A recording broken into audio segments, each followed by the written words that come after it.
ત્યારે શ્રાદ્ધદેવ કહે છે કે હે વશિષ્ઠ મુનિ કહે છે કે હે શ્રાદ્ધદેવ મનુ, ન તો એમાં તમારો વાંક છે કે ન મારો વાંક છે. તો મહારાજ, આપણે પુત્રના સંકલ્પ માટે જે બ્રાહ્મણોને બેસાડીને ગયા હતા, એ બ્રાહ્મણોએ દક્ષિણાની લાલચે આપની પત્ની શ્રદ્ધા દેવીએ પુત્રીની પ્રાપ્તિની લાલચ બતાવી અને દક્ષિણા વધારે આપીને મંત્રમાં ફેરફાર થયો, એટલે પુત્રીનો જન્મ થયો છે. ત્યારે કહે છે મહારાજ હવે,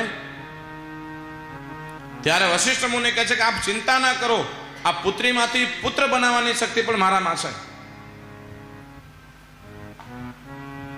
ત્યારે વશિષ્ઠ મુનિએ જળની અંજલિ લીધી, મંત્ર બોલ્યા અને આ ઈલા નામની કન્યા હતી એની ઉપર જળ છાટ્યું અને એમાંથી એક પુરુષ બનાવી દીધું.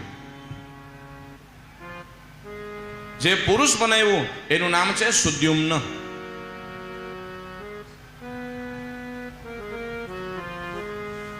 હવે સુદ્યુમ્ન શ્રાદ્ધદેવ મનુ જ્યાં સુધી રાજ કર્યો ત્યાં સુધી રાજ કર્યો અને શ્રાદ્ધદેવ મનુ વયા ગયા અને સુદ્યુમ્ન રાજગાદી ઉપર બિરાજમાન થયો. અને એક દિવસ આ સુદ્યુમ્ન છે એના મનમાં એમ થયું કે ચાલો હું શિકાર કરવા માટે જાઉં. બધા સૈનિકો લઈ ઘોડા ઉપર બિરાજમાન થઈ અને જંગલની અંદર છે શિકાર કરવા માટે ગયા. અને શિકાર કરતા કરતા એક કામવન હતું અને કામવન અંદર પ્રવેશ કર્યું. એ પ્રવેશ કરતાની સાથે જેટલા પુરુષો હતા એ બધા સ્ત્રીઓ બની ગયા અને જેટલા બધા ઘોડા હતા એ બધા ઘોડીઓ બની ગયા. એટલે ઈલામાંથી સુદ્યુમ્ન બન્યો અને સુદ્યુમ્નમાંથી ફરીવાર સ્ત્રી બની ગયો. રાજા પરીક્ષિત કહે છે કે મહારાજ ઉભા રહો,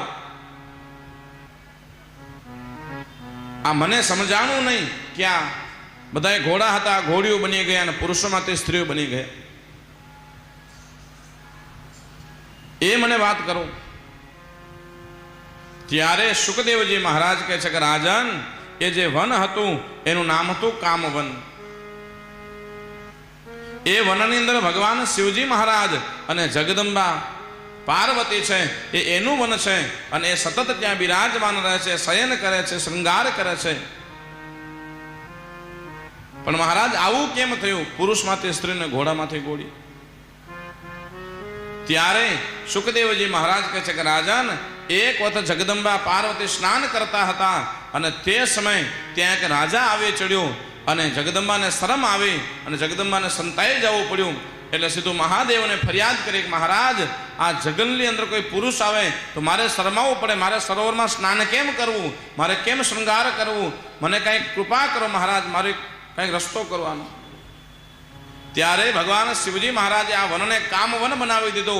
જે પણ આ વનની અંદર પ્રવેશ કરે એ પુરુષ લિંગમાંથી સ્ત્રીલિંગમાં પ્રવેશ કરી જાય, એટલે જગદંબાને શરમાવવું ન પડે. એટલે મહારાજ આ જેટલા પણ પુરુષો હતા એ સ્ત્રીઓ બની ગયા અને બધા ઘોડા હતા એ ઘોડીઓ બની ગયા. ત્યારે આ બધી સ્ત્રીઓ અને ઘોડીઓ બધી વનમાં ફરે. તો આ ઈલાને ફરીવાર ઈલા બની ગઈ અને ઈલાને ચંદ્રનો પુત્ર બુધ એની સાથે ઈલાનો ભેટો થયો. હવે ઈલા છે આ બુધને ગમી ગઈ ને બુધને ઈલા ગમી ગઈ. ત્યારે બુધે કીધું કે ઈલા, તું મારી સાથે લગ્ન કરીશ? ઈલા કે હા કરીશ. તો ઈલાને આ બુધે લગ્ન કર્યા મહારાજ, અને એમાં જ જે પુત્રની પ્રાપ્તિ થઈ એ પુરુરવા, ચંદ્રવંશનો સૂર્યવંશનો મૂળ્યો.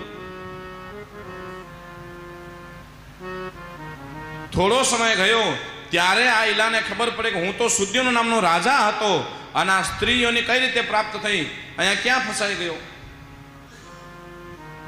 ફરીવાર સ્મૃતિ આવી એને અને પોતાના રાજની અંદર ગયો.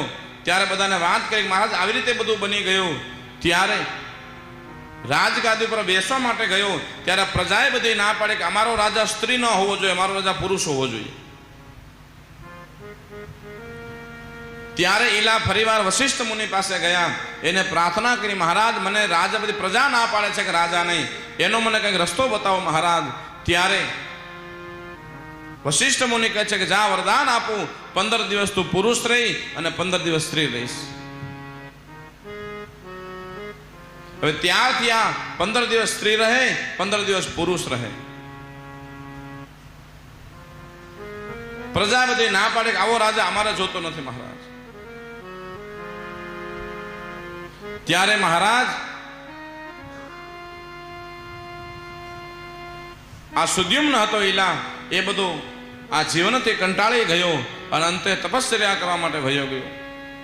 રાજગાદી પુરુરવાને આપી અને પુરુરવા રાજ કરે અને પુરુરવાના વંશની અંદર આગળ જતા એ દેવદત્ત નામનો એક રાજા થયો અને દેવદત્તે લગ્ન કર્યા અને દેવદત્તને પુત્ર થયો, એનું નામ હતું અગ્નિદેવ અને અગ્નિદેવે લગ્ન કર્યા, એનો પુત્ર થયો પુલત્સ્ય મહારાજ અને પુલત્સ્ય મહારાજના જે પુત્ર થયો એનું નામ વિશ્વશ્રવા.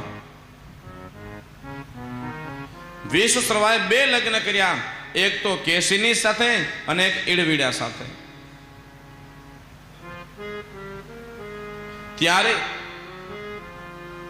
આ વિશ્વશ્રવા હતા એ ઈડવીડા સાથે તો લગ્ન કર્યા, ક્ષત્રિય હતા, પણ કેશીની નામની એક સ્ત્રી હતી, એ બ્રાહ્મણની પુત્રી કેશી દેતીની દીકરી હતી. ત્યારે આ વિશ્વશ્રવાએ કીધું કે મારી સાથે લગ્ન કરશો?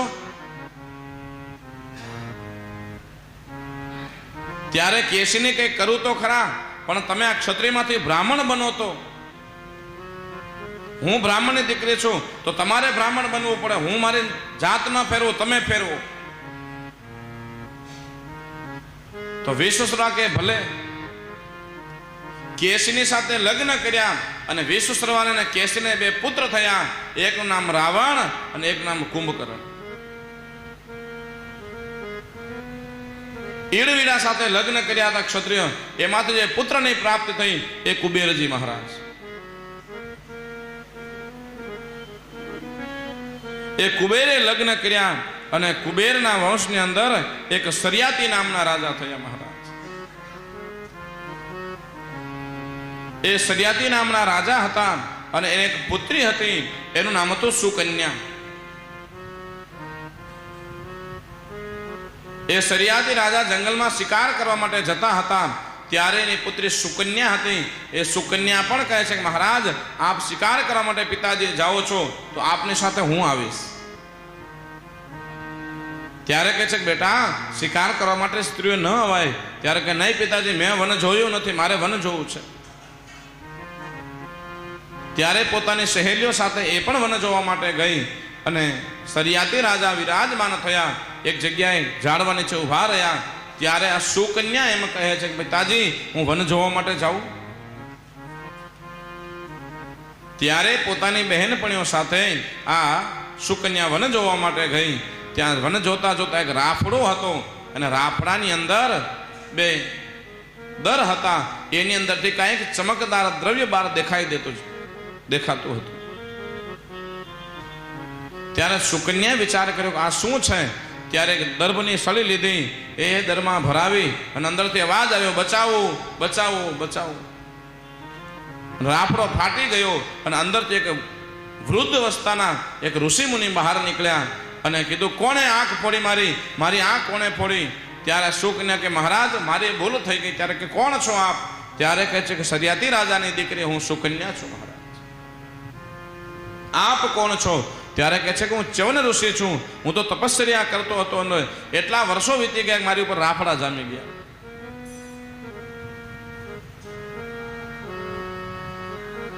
ત્યારે કહે છે કે મહારાજ આપ તપશ્ચર્યા કેમ કરો છો? ત્યારે કે ભગવાનની પ્રાપ્તિ માટે કરો છો મહારાજ. ત્યારે આ ચ્યવન ઋષિ કહે છે કે આપ કોની દીકરી છો? તો કે હું સરિયાતી રાજાની દીકરી છું. ક્યાં છે આપના પિતાજી? તો કે મહારાજને આ ઝાડવામાં છાયા નીચે ઊભા છે, હું તો મારી બહેનપણીઓ સાથે છે ફરવા માટે નીકળી. ત્યારે કહે છે કે ચાલો મને આપના પિતાજી પાસે લઈ જાઓ. અને હાથ પકડીએ ચ્યવન ઋષિને એ સરિયાતી રાજા પાસે લઈ ગયા અને સરિયાતી રાજાને કહ્યું કે હે રાજન, આ આપની દીકરી મારી 2 આંખીઓ ફોડી નાખી, મારા આશ્રમમાં કોઈ નથી, મારી સેવા કોણ કરશે? મારી સેવા કોણ કરશે? ત્યારે સરિયાતી રાજા કહે છે કે મહારાજ મારી દીકરીની ભૂલ છે, જાઓ આ મારી દીકરીની આ સરિયાત ચ્યવન ઋષિ હતા એ વૃદ્ધ અવસ્થા હતી અને સુકન્યા તો યુવાન હતી હજી, અને રાજાએ કીધું કે મારી દીકરીની ભૂલ છે, જાઓ મારી દીકરીના લગ્ન આપની સાથે કરું છું, એની ભૂલ એને પ્રાયશ્ચિત કરવાની છે અને આપની સેવા કરશે. ત્યારે આ ચ્યવન ઋષિ સાથે સુકન્યાના લગ્ન કર્યા અને બંને જણા આશ્રમમાં લેવા લાગ્યા. ત્યારે એક દિવસ આ ચ્યવન ઋષિ છે એ દરરોજ યજ્ઞ કરે, પૂજા પાઠ કરે ભગવાનની.